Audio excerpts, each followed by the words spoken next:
Hello, everyone, and thank you for joining us on Crucial Conversations about Cognitive Diversity, brought to you by Bridges 2E Media and the 2E Centre for Research and Professional Development. My name is Maria Kennedy, and I have the distinct pleasure of being your host today. Thank you in advance for joining today's crucial conversation, sharing your thoughts in the chat, posting questions, and completing the welcome poll.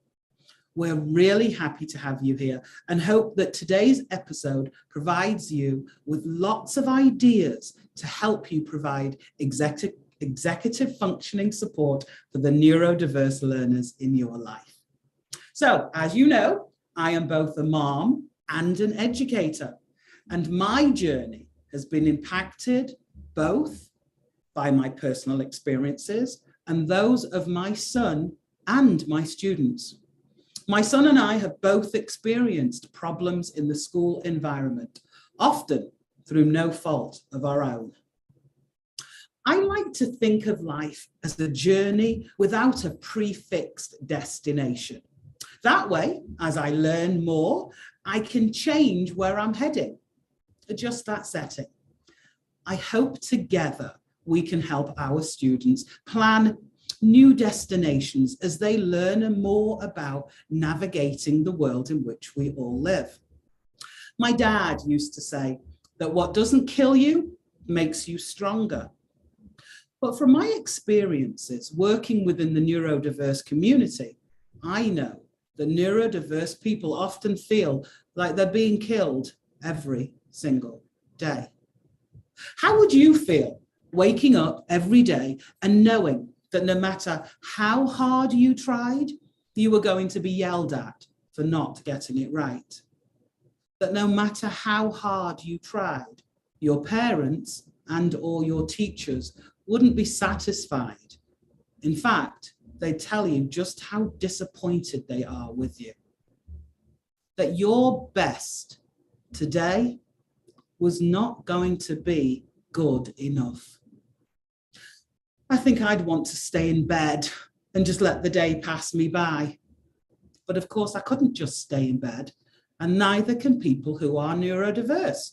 We've all got to get out there. So what can you do to face the daily challenge of getting things right? Functioning as a human and not upsetting those around you unintentionally. Are there skills that they can learn that will be the key to their success?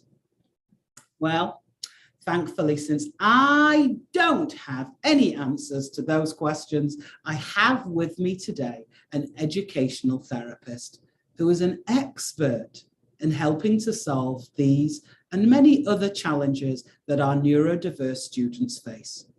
It is my distinct pleasure to welcome today's guest, Rachel Kapp. Hi, that was quite the introduction. I hope I can provide some value to the very important questions that you were asking. Oh, thank you so much for joining us, Rachel. You are a gift, and we are so grateful to have you and your expertise with us. Rachel, I know that your current work really came out of your passion for working with students who think differently. So could you start just by telling us a little about you, what you do, and why? Yeah, so my name is Rachel Kapp. I am an educational therapist. I am a Los Angeles native, went to public school throughout my whole academic career. And as I was looking into different career options, I knew I wanted to work with kids and I wanted to focus on learning. And that is how I found educational therapy. And as an educational therapist, I work one-on-one with learners with various learning profiles, but my practice is a group practice. And we focus on learners who struggle with executive functioning skills challenges and or ADHD.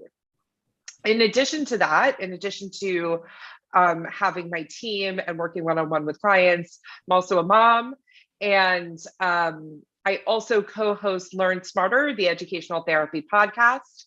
And, educational therapy is a service that only, it's not financially feasible for every family, and it's not local to every family. So as a result of that, and as a result of the fact that I'm a public school kid, knowing that the work that I do in my professional capacity would have a tremendous impact on learners who are not able to access us directly, I also co-host Learn Smarter podcast, which is our way of providing free access to the work that we do. I'm very proud to say that we've just celebrated 4 years of consistently podcasting, which means we have over 200 episodes that are free and available wherever you listen to podcasts. It is a combination of us teaching and sharing our expertise. I should say I co-host with Stephanie Pitts, who's also a board certified educational therapist in the South Bay, as I'm board certified as well.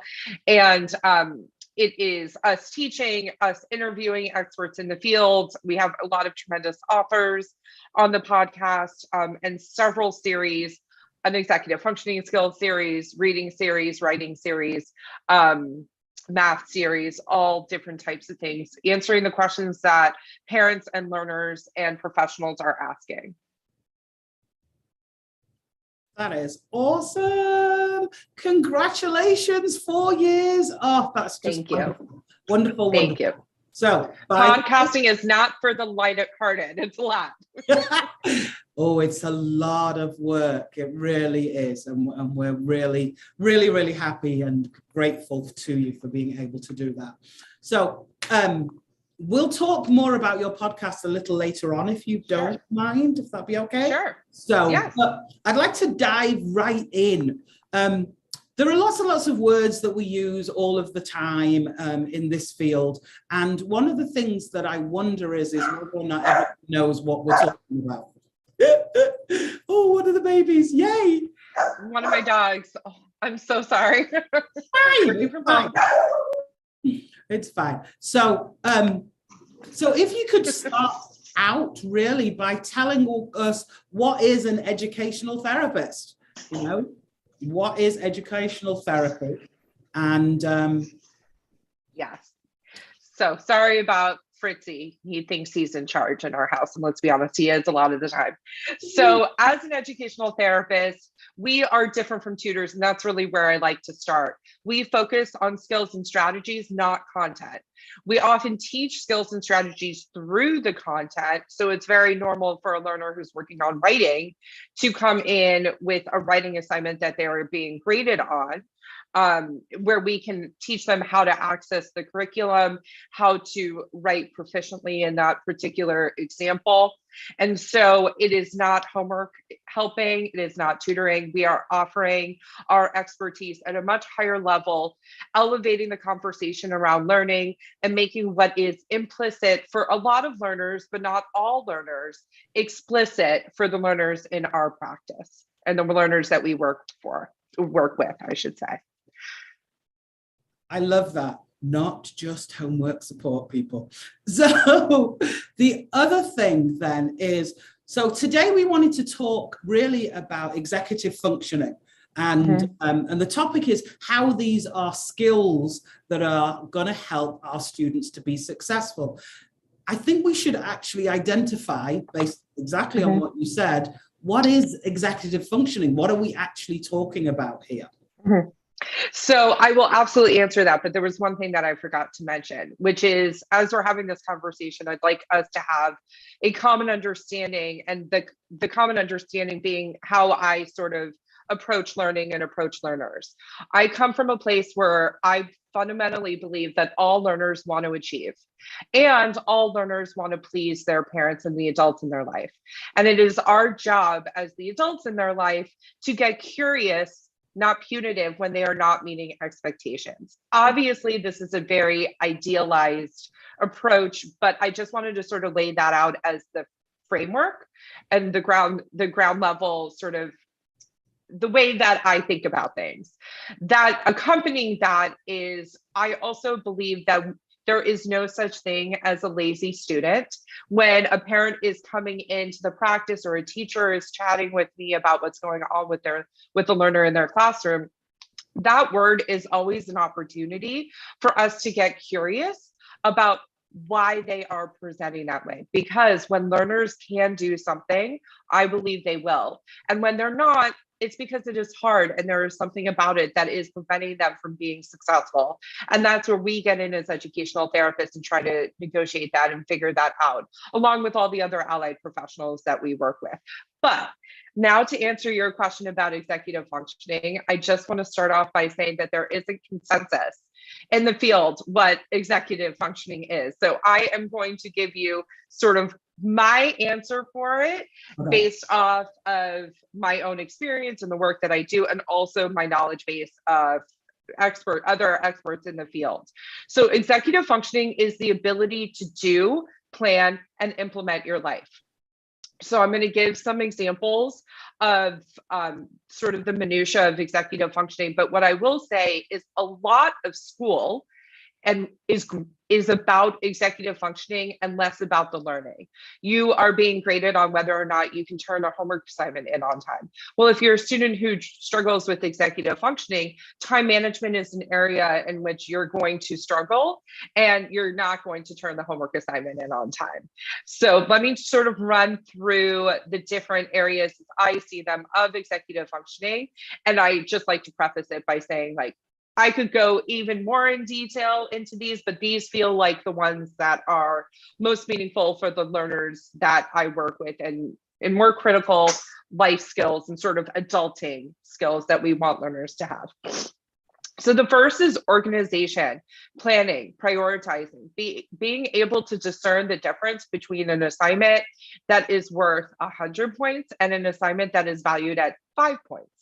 And being able to make a decision about where your time is best spent and what to do once you are in that task. Time management.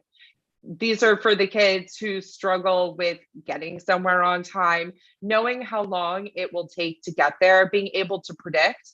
We are also learning as a field, there is a ton of research now coming out about time blindness, that learners who struggle with executive functioning skills actually have what's called time blindness. They do not feel time the same way you or I would feel time. And a way that you can sort of figure that out in your family, in your household, in your classroom, is to ask students to literally stand up for what they feel like is a minute. And this is actually better to do one-on-one because you're looking at what other people are doing and you're getting clued in socially if you do it as a group. But if you do it one-on-one, you are often able to see, oh, wow, my, and don't let them count. My kid is actually feeling like time is fast or time is too slow. And so you will be able to get a real sense of what's going on, because when you say 5-minute warning, well, if 5 minutes feels really fast, or depending if it's a non-preferred task, feels like forever, there is a different physiological response that is happening in their body when they have time blindness. And we're learning a lot. This is a relatively new idea, but I think it's super fascinating and absolutely something that I'm seeing with my clients. The next big domain topic of executive functioning is memory. So memory is divided into 3 different subtypes, and long-term memory and short-term memory are the ones that most people know. Working memory is the one sort of in between, and it's the one that requires learners to remember things for a short period of time. This is like when you remember stuff for a test, and then as soon as the test is over, your brain prunes it and it goes away. A lot of students who struggle with executive functioning have weak working memory, and there are things that we can do to strengthen that. I want everybody to sort of think about memory as a computer. There's a certain amount of RAM. Yes. When you have a million tabs open on your computer, you have a million programs going at the same time. I don't mean to call anyone out. I've seen it. I don't mean to call anyone out. When you have a million tabs open, it slows your computer down and things stop working correctly. And the same thing happens with memory, with working memory, if you're either storing too much in your short term or storing too much in your long term. And so we'll talk about some strategies to sort of alleviate working memory issues as we continue our conversation. The next area is motivation. Motivation is exactly what we think it is, but for the learners who struggle with executive functioning skills, it is really, really important for the adults in their lives to remember that they are often working twice as hard and getting half as much result. Mhm. And so when we are coming at students and saying you're not performing, you're not meeting expectations, why you should be doing this and you're not. By the way, whenever you are saying that phrase, take pause, because we all need to stop shitting all over ourselves. Our kids aren't doing things yet, and learners who struggle with executive functioning skills are 2 to 3 years behind developmentally their neurotypical peers. So that's just something to remember. If you have a 15-year-old who has executive functioning skills challenges, and you have all these expectations of them being able to get somewhere on time and all these things you would typically expect of a 15-year-old, they're actually operating as that of a 12 or 13-year-old. And so that sometimes is a framework for parents to think through. Next is management of stress. Impulsivity can be a part of this as well. Students who struggle with executive functioning skills challenges often have very, very big reactions over very, very minute things. And that is because oftentimes they don't have the language and with which to discuss things. And often they are highly triggered by certain scenarios. You see this with school refusal. You see this when there's bullying. You see this when teachers are consistently complaining about the behavior of a student in the classroom.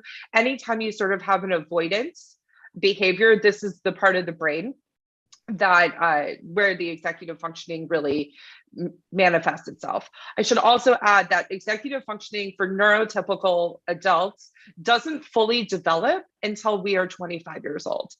And think about all the life we lead and we live before we're 25. Right. So there's a lot to manage until our brains are really fully able to do it. And in particular, the executive functioning demands really escalate from elementary school to middle school. That's where you see a huge leap. And for the work that I do, that's actually a bigger leap than learners who are going from high school to college. It's a bigger demand on them. And I can chat more about that if you want me to. And then the sort of final area of executive functioning, and there's more that I could talk about, but the sort of final area of executive functioning that I want to talk about is metacognition, which is thinking about thinking, which is the awareness of how a student functions for themselves. We can reflect back to them all they want, but if they don't know that they struggle with time, if they don't know that they struggle with time management, and if they don't have a system for managing it, there's no ability to sort of self-reflect and make some positive changes. I will say students with executive functioning skills challenges do get better. These are habitual skills that we can learn over the long term, but it is slow and it is about forming a habit. And so when you are coming into working on executive functioning skills challenges, you need to be prepared for the long haul. You can't do all the things simultaneously, but you can make progress incrementally.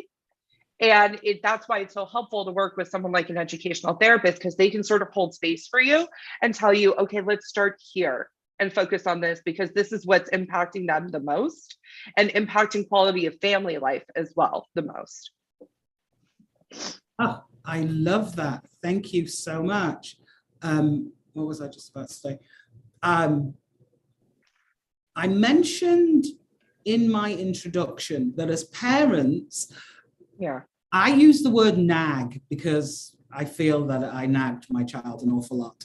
So we nag our children to get them to do some of the daily things that we take for granted. So you mentioned that often a 15-year-old who has executive functioning difficulties or challenges is not working as a 15-year-old, they're working as a 12 or 13-year-old. So however, though, we may have expectations that by that age, they should be able to brush their teeth, shower, complete 2 or 3 tasks in a row. Is there a better way to help our children complete those routine tasks that doesn't involve nagging, high volume conversation, tears, etc.? You know, because I've had lots of children come in, they've had a really rough morning. So they start their day with me already, you know, at the height of their anxiety, unable to start what we want to do because they're still trying to process the drama of their morning. So is there something, or is there a way to work with both parents in order to help them structure those mornings and those routines? Is there a better way than just repeating it and nagging? So part of parenthood, I feel like sometimes is just nagging, right? But there are ways to sort of go about this that would be more productive for the family unit. Couple of things I want to make sure that I mention. The first is kids are not trying to upset us. Right. And so that is where we have to come from fundamentally. The second is we are often trying to have them do too many things simultaneously. We get to define done for our family. And so what that means is having a goal of your kid independently waking up, taking a shower, packing their backpack, packing their lunch, walking out the door, remembering to put socks on. I can't tell you how many times I've had conversations with parents about putting socks on. All those things, that is a huge long-term goal. But if you make the goal in your family, hey, today, all you have to do, your job today is to make sure you walk out the door with your backpack. Okay. I know that's hard for parents because all the other things have to get done, but success will breed success. I'm a big fan of the family meeting. I'm a big fan of everybody sort of taking stock and taking responsibility, because what we know about learners who struggle with executive functioning skills is that their parents often struggle with it as well. So there is a biological link to this kind of work that we do. And what often happens as a result of learners working with us in our practice is that family and home life improves, and suddenly parents are coming in because they want a couple of sessions on a couple of different things too. So it's not just the problem of the learner, it's a family unit problem. And so I wish I could say it's a linear line that, hey, if you do X, Y, and Z, if you feed them these three things, all of a sudden all your problems will go away. That's just not how life is. But what I can tell you is that if you work incrementally, you make it a small, achievable goal that is mutually agreed upon, not just directed by the parent, but the student and learner and the kid has bought into, you can make incremental progress towards that long-term goal. Additionally, there is a lot that we believe culturally that students should be intrinsically motivated to do certain things. For learners who struggle with executive functioning skills, they are not intrinsically motivated by the things that you think they should be intrinsically motivated by. So I'm not saying to bribe your kids, but I'm saying that I don't show up and work for free. And I don't think any of the adults here show up and work for free either. And that is what it feels like to the learners with executive functioning skills challenges. Feels like they are being asked to work for free, and it is hard for them. So whatever their currency is, let's make sure we are using, and I use currency because it's not just money, it could be time on something. And there's all sorts of challenges of getting kids out of like screen time. And we can talk all about different tricks to get your kids to stop screen time if you want to limit that. But there are figuring out what that currency is really, really powerful. And if there isn't currency, we can find some usually. Sometimes the currency is my parents won't talk to me about X anymore. Like sometimes that's currency. Nice. So those are just creative examples. I love that. See, now I'm a fan of bribery and corruption. I'm sorry, but I have you don't work for free. Exactly. But I actually love that because I don't, well, yeah, I try to avoid working for free. But yeah, so that really makes so much sense, right? We're not going to, if your boss stops paying you, you're not going to go to work, right? So right, you shouldn't. We should. Please, we shouldn't. Right. So most definitely. So yeah, so I like that. And I love the word currency because as you said, then it can be anything. I think that's really cool though, that maybe it will be, we'll stop talking about something.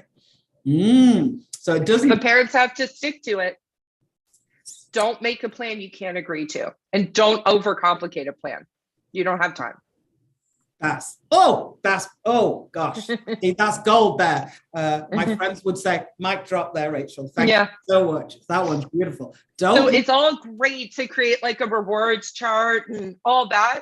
If you can't keep up with it and it's not functional for your day-to-day, that is not the system that you need in your house. Don't make life harder for yourself. Don't make life hard. Yes, because it's already difficult enough. We're already going through enough stress. Okay, so I've got a whole string of questions coming in fast and furious, but before we start on those, I just want one more of mine. In the classroom, what types of behavior would be an indication that the student is struggling with executive functioning? You know, so what would parents be hearing back from the teacher complaining about their child that would have them realize that their child has an executive functioning issue or challenge? So much. And oftentimes there's not enough education even amongst educators about executive functioning skills. Right. So I'll just dig into some examples. The first is your child doesn't turn assignments in, or they turn assignments in late, or they can't find their assignment, or they're not coming to school on time, or they're not coming to class on time, or they are asking questions of the teacher that have already been previously answered. They are missing details of an assignment. So if teachers love a multi-part question, they don't necessarily write, make sure you answer each part. Right. And so sometimes it can be one question, but there's 3 different components to it, and your child will only answer the first part. If they are struggling with writing, they are struggling with executive functioning. Strong writing skills are dependent upon strong executive functioning skills, always. If they are struggling with reading comprehension, if they're struggling with word problems in math, if the student is not able to show their thinking on the page. So let me give you an example. I have a learner in the practice who loves cars, loves them. He will talk about cars for an hour. I'm not into cars, but he is. So I show up and I'm into him with him, right? But if you ask him to write about cars, it takes forever. And he only produces 3 sentences. That is an indication that a learner is struggling with executive functioning skills. Those are just some of the examples that I often hear teachers reporting back. If a teacher is communicating that your child is lazy, they're struggling with executive functioning skills. That's always a trigger word. Nice, thank you. Because our kids are bandied about of being lazy all of the time, and it's very disheartening. Very disheartening.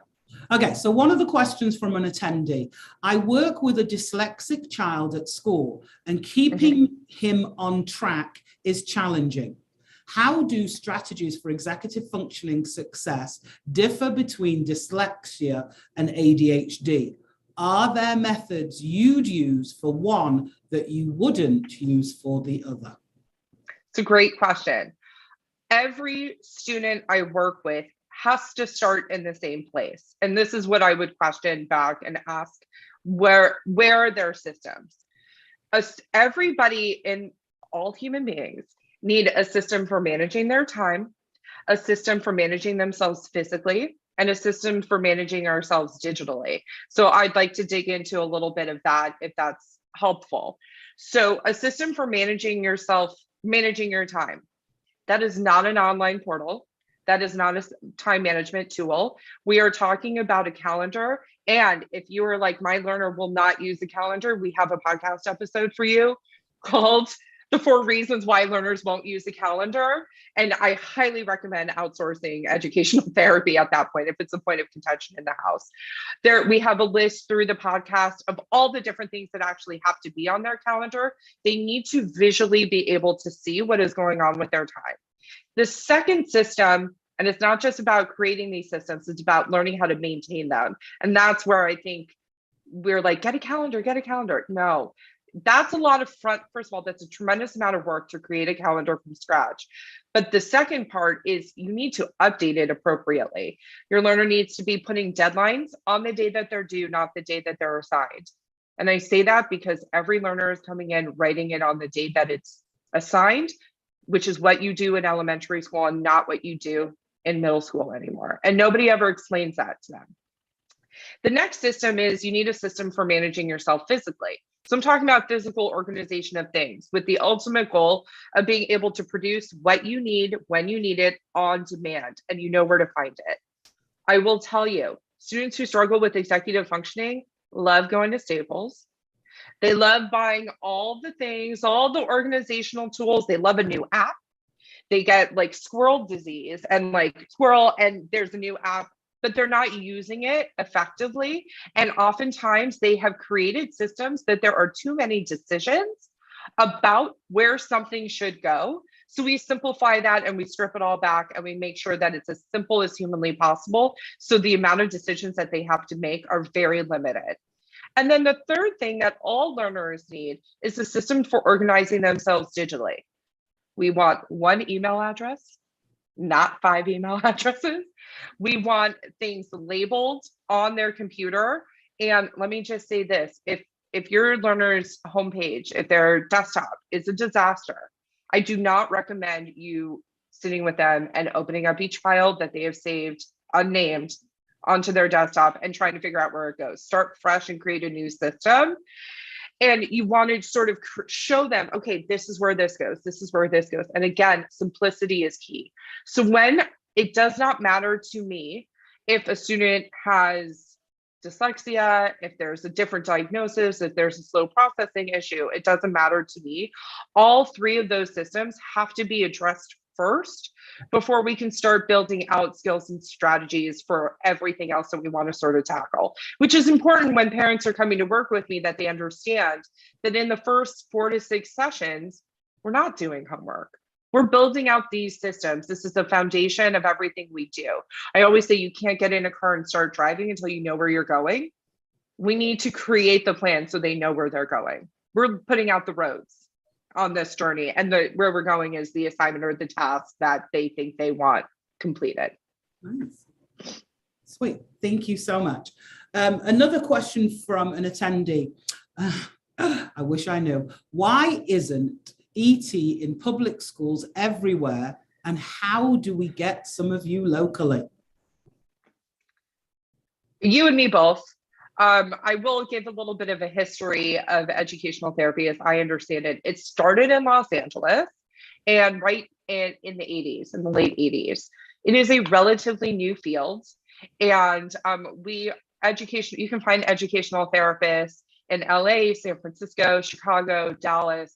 I will say that as a result of the podcast, there are a lot more educational therapists sprouting up places.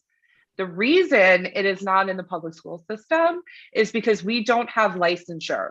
And I can only speak to the state of California, but I believe that is true throughout the country. If we were granted licensure by the state, insurance companies would have to pay for us.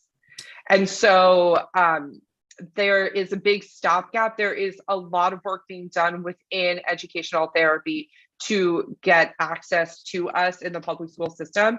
There are ways of working with an educational therapist. If your student has an IEP, there's all sorts of workarounds for it, and working with a non-public agency. Sometimes the school district will pay for that. But I'm with you, I hear you, I validate it. And that's one of the reasons we launched the podcast, because it is frustrating. And there's only so many hours a day that I can physically see clients. I will say, if you are open to Zoom, at least for the work that I do with kids with executive functioning skills challenges and the work we do at Kapp at Therapy Group, it is incredibly effective work virtually. And we all love it and the kids love it. So just putting that, if you are open to that. And virtual educational therapy is not the same as Zoom school. So if you're traumatized by Zoom school, I understand. It was a real struggle for a lot of kids with executive functioning skills challenges. And I think you all saw the online portal disasters that I have been complaining about for years, that the executive functioning demands to functionally use an online school portal is really, really quite tremendous. So that is a long answer to insurance companies don't want to pay for it. So can you just remind everybody how they get hold of you so that they can talk to you about their ET needs? Sure. So if you're interested in having a conversation, be happy to chat with anybody. So the best way to do that is to get on my calendar, and you can do that by going to our website, www.capedtherapy.com. K as in kite, A as in apple, P as in Peter, P as in Paul, edtherapy.com, and click on the schedule a call button. Oh, thank you. There you go. Wonderful. Thanks, John, and thank you, Rachel. So another question, when outside consultants are used to teach executive functioning skills, do they rely solely on the student's feedback, or what other evaluation points do EF consultants use? It's an amalgamation of a lot of information. A lot of the I can only speak to my experience of working with the population that I work with. A lot of the students coming in have a full neuropsych eval. It is not a requirement. Usually we're not the first stop on the journey for a lot of parents. So usually there's a pediatrician, there's sometimes a developmental pediatrician, there are classroom teachers, there's the history that this learner is coming into the practice with. And there are parents who are reporting to us as well. So there is a lot of information, and oftentimes learners know that they're struggling, but they don't know how to verbalize it. They don't have language for it, which is where we come in, and the metacognitive work that we do, and sort of making the implicit explicit for learners. So we are taking, at least at Kapp Educational Therapy Group and the ed therapists that I know and consult with, we are taking in all the information. And it's also a collaborative process. So there is oftentimes classroom communication and communication with school learning specialists and therapists and psychiatrists. It's a collaborative process, but it is important that everybody be connected, because we don't want to be giving confusing information to kids. Awesome. Do you have average treatment durations for each of the executive functioning skills that you are talking about, given they are needing to develop these as habits? So it'll take 6 weeks to develop this skill, sort of thing? No. And I'll just be very blunt about that. If anybody is promising transformation within a certain amount of sessions, I would be questioning that always, because there's so many variables that you don't know about. You don't know about the child's willingness to come in and do the work. You don't know how badly they want things to improve. You don't know the family dynamic. There could be hidden learning issues. There's sometimes things emerge in session that are completely out of left field that you didn't know were going on at school. And so, no, what I equate this to, and the sort of thing that I like parents to sort of think about is, a lot of the learners that we work with at Kapp Educational Therapy Group meet with us twice a week, because they need that higher level of accountability and those higher touch points, because we are teaching them to maintain those systems. So it's the equivalent of you wouldn't go to a personal trainer 6 times and then expect to have a 6 pack. It's not, and our work is most effective, I have found, when it is explicitly and directly linked to something the student is being graded upon. So it's not to say you cannot make progress over the summer, because we absolutely can, but it has to be immediately meaningful for the learner in order for changes, which are painfully slow, to be implemented. There is an average time that we see, sort of anecdotally in my practice, of about a year. A lot of students stay longer, and a lot of students leave sooner. But the goal of educational therapy is to be done with educational therapy. I'm not interested in keeping kids longer than they need to be. And we have specific metrics outlined in our practice for what it looks like when learners are done. Love that. Goal is to be done. I love that. So another question, can adults get their youngsters ET via IEPs? Because no matter how I try, the school resists providing this type of supports. How do I convince the IEP team? Okay, I need you to repeat that, because I was just reading somebody wrote my name in the chat, and so I was distracted by that, and I'm so sorry, and I'm going to close it now, but can you repeat that again? Of course. So can adults get their youngsters ET via IEPs, because no matter how I try, the school resists providing this type of support. How do I convince the IEP team? Okay, so I will say that I am not an expert on the IEP process, and there are a lot of people who are really well suited. But if you are not happy with the IEP that the school has offered, a couple of things. First of all, you are not obligated to sign it. They are going to put pressure on you in the room to sign and agree to whatever terms. If you don't like it, don't sign it. Secondly, sometimes it's really worth having an advocate come in and specifically help you sort of navigate that whole process, because the bureaucracy of it is there to, it's not trying to make it harder, but it ultimately does make it harder, because lay parents, and I mean that in like parents who are not experts on education, don't understand even what the IEP process is. And so if you're not happy with your IEP, I would absolutely refer you to a special ed attorney or a special ed advocate who can guide you better. Okay, wonderful. Thank you. Questions about intrinsic motivators and different motivational currency. Can you give a few more examples of unexpected intrinsic motivators you've come across from learners over the years? Oh, I love that. Yes, that's a good one. Okay, so I'm going to give you some of the like standards, which is for a lot of the kids that we work with is screen time. And I'm going to give you a screen time tip. Don't give a time amount when it comes to screen time. Ask the student, ask your kid what they need to complete in order to feel done. Because being pulled out of a game at a very critical moment because their 5 minutes is up is very difficult. And that's when you have a lot of tantrums. So that's a little just pro tip. So, but setting the stage prior, not letting parents into the online portal if they meet expectations. What are some other great currency things? When I was in person, taking my kid to Starbucks during session, it felt like we were cheating on our session. Whatever sort of, I've never been asked that before. So I'm like trying to run through, my years and years of clients. Sometimes it depends on the interest of the learner. Like sometimes it can be as simple as, they really want this book and they really want a game that we have in the office because we use a lot of games in our work. And sometimes I don't let parents buy the game at home because it's really working well for us in session. So gifting them a game or gifting them, rewarding them for the good work that they're doing. But if there is a particular point of contention between you and your learner, that would be the thing. Like, and you want it to stop too, having that be the mutually agreed upon thing can be really effective because kids want their parents to stop. But we can't until we feel like they can handle it. I love that. I love that.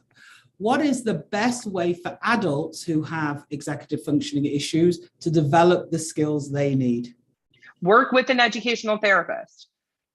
If you are struggling with executive functioning skills, you are the perfect client, at least for Kapp Educational Therapy Group. You're motivated, there's a problem, you see the challenges that are resulting as a result of that in your family structure. Work with an educational, and the work goes quickly with adults. So work with an educational therapist. It is very difficult to do this on your own. We're human beings, we're social creatures by design, and trying to get your brain to think in a way that your brain just doesn't think in is oftentimes a useless act. Get some help. Cool. Rachel, do you work with adults as well? Yes. Okay, so fun. So fun. Cool. So this is more of a statement rather than a question. Loved your term squirrel's disease. Oh, yeah. Having worked with gifted kids for over 35 years, I found that too many teachers assume the kids will be highly organized and then complain about executive functioning issues. Perhaps there'd be fewer issues in school if more time is given to organizing and practicing the needed organizational skills for kids to feel supported. I like that. Can I respond to that? Yeah. I totally agree with that, but there's a caveat to that, which is I believe that that across the board, there need to be rules from administration on how you are going to do things. So the homework will always be on this corner of the page. And I'm talking particularly in the online portal, because I don't know if you've had the luxury of being in an online portal, but I am in them all day, every day. Every single teacher is doing it differently, and they are not doing it, it's not bad. They are doing it in a way that makes sense for their brain. But what that does is when your learner has 6 different teachers, they have to remember 6 different things, 6 different like web pages where this teacher puts it over here. This teacher doesn't like to use the portal and they like to have a separate Google Doc that then we'd have to go and then open. I think a lot of parents really saw this in COVID of what was going on, but we cannot get mad when they have to do 100 clicks on the computer to get to figure out what their responsibilities are. And so, yes, it's not just about, creating, it's not just on the kids to sort of get the executive functioning in order. And it's not, my job is to make the classroom teacher's job easier. So when I'm sharing this is just sort of like, anytime I have a microphone, this is a top-down problem, and teachers need to have consistency across the board to make it easier. And not just picking what works best for them, but having rules about it in the school would make a huge impact on the quality of life for our kids. Huge. I love that. Yeah, I always complain about too many clicks, drives me insane. Any suggestions for kids heading off to college? Because we're at that time of year. So while they are still developing their executive functioning skills, so we're just finishing up. Yeah, so we're always developing our EF. So let's all start there. We all could be doing things more efficiently, faster, better, have it more useful across the board. The 3 areas of focus, and I would add a 4th in for a college student, but the 3 areas that I always highlight are that system for managing your time, system for managing yourself digitally, and a system for managing yourself physically. The 4th that I would add in for a college student is a system for managing themselves financially. I think that's really important that and honestly, we shouldn't be waiting until college to have those conversations.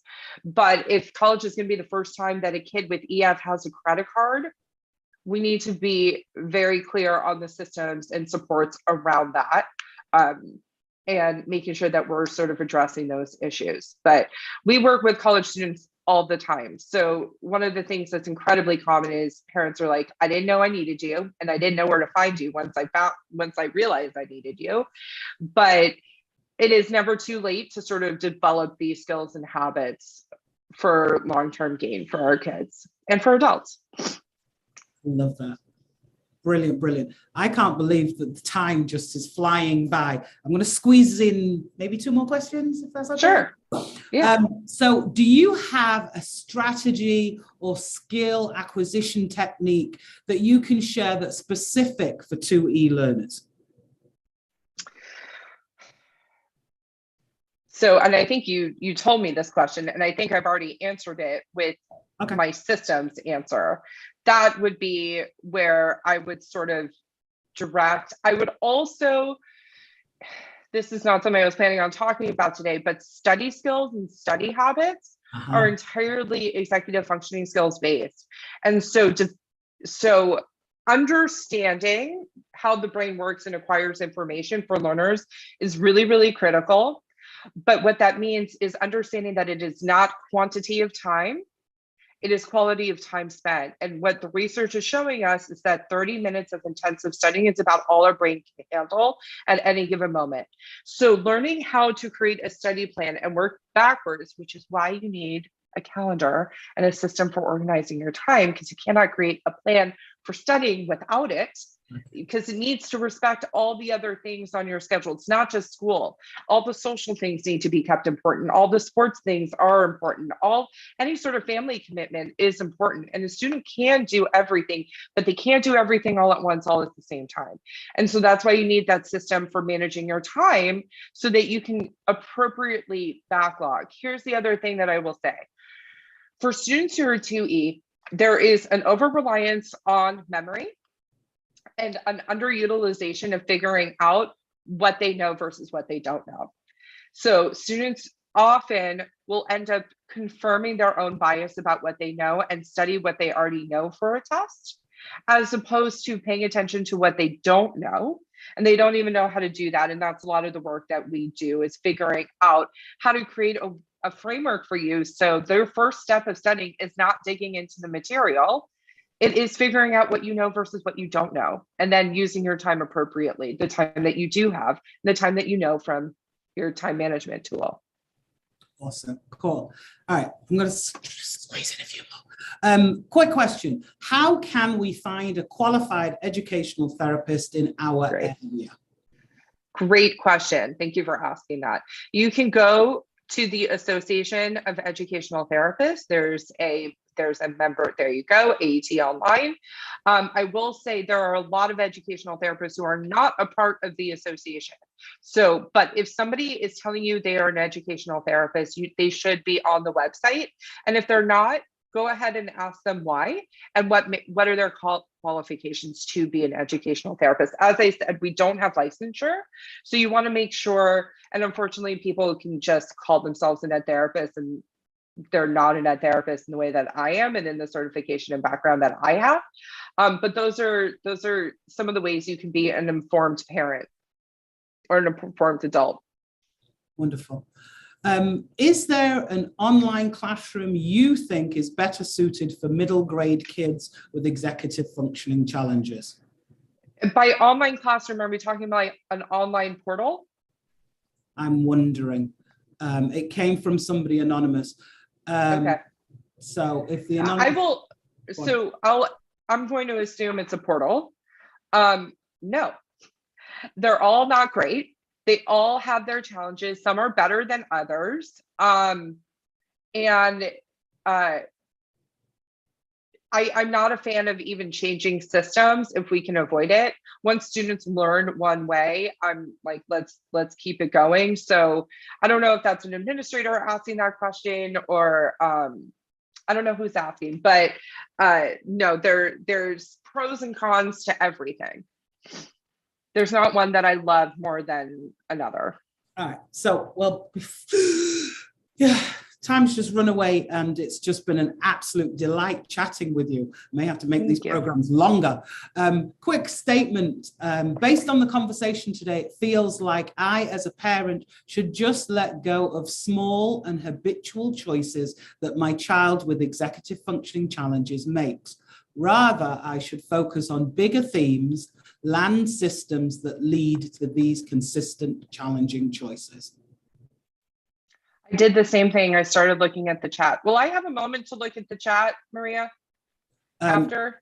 Yes. It's like people are okay. I don't know where to focus. I'm having a little bit of squirrel syndrome. Do you mind repeating that? Sure. I'm so sorry. Based on the conversation today, it feels... Oh, and now my internet is being weird. Just give it a second. The joys of this, right? Modern technology, that's why we love it and hate it. It came back. I'm ready now for you. So based on the conversation today, it feels like I, as a parent, should just let go of small and habitual choices that my child with executive functioning challenges makes. Rather, I should focus on bigger themes, land systems that lead to these consistent, challenging choices. It's hard. And you have to decide for yourself what you can let go of and what you can't let go of. And so, but picking what's actually, it cannot all be simultaneously important at the same time. It's too big a wall to climb for these kids. So if there is something that you can just say, you know what, I got to let this one go, everybody usually is happier. And it doesn't mean that cannot become important again to you in the future. I like that. Because my thing I usually say is pick your battles. And my mentors say, well, will it matter in 5 years? And if not, then we can let it go for now. But I love the notion of it may be important later. So maybe it's something that we come back with and deal with it. So that's great. Thank you so much. Okay, so I'm just like, I'm going, no way, Rachel's leaving me already. It's just crazy. I can't believe it.